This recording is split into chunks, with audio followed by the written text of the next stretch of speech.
ઝાડ છે તો તમને ઓક્સિજન મળવાનું છે, અને ઝાડ હશે તો જ વરસાદ પણ થશે. એટલે પ્લીઝ અત્યારે શેડ માટે ઓલરેડી તમે જોઈ શકો છો, જુઓ રેડી થઈ ગયું છે બધું જ.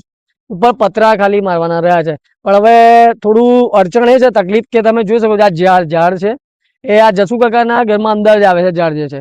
હવે કોઈક એવું કહે છે કે ઝાડ કાપી નાખો, ઝાડને કાઢી નાખો એવું કહે છે, પણ મિત્રો આપણે બધા એવું વિચાર્યું છે કે ઝાડને કાપવું નથી, કારણ કે ઓલરેડી ઝાડ કાપીને કોઈ મતલબ નથી. ને કેટલાક લોકો એવું કરે છે કે જ્યારે ઘર બનાવતા હોય ને ત્યારે જો અડચણ થાય ઝાડ વચ્ચે તો એ ઝાડને કાપી નાખે છે. એટલે મિત્રો પ્લીઝ એવું ના કરતા.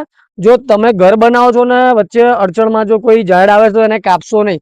કંઈક થોડું આમથી આમ એડજસ્ટ કરી લો, થોડો કંઈક એનો બીજો રસ્તો કાઢો. તો અમે લોકોએ હવે એવો રસ્તો કાઢ્યો છે, બતાવું તમને. જુઓ કે આ જે દેખાય છે ને, આ જે ડાળી છે એ ડાળી હવે અમે થોડી એક સાઈડથી કાપી નાખીશું, પણ જે આ થડ ખરું ને, જે ઝાડ એ આખું ઝાડ એવું ને એવું રહેશે. એટલે આના પર પતરા નાખીશું ને ત્યારે જસુ કાકાના ઘર ઉપર આ જ ઝાડનો છાંયડો રહેશે અને ઠંડક રહેશે.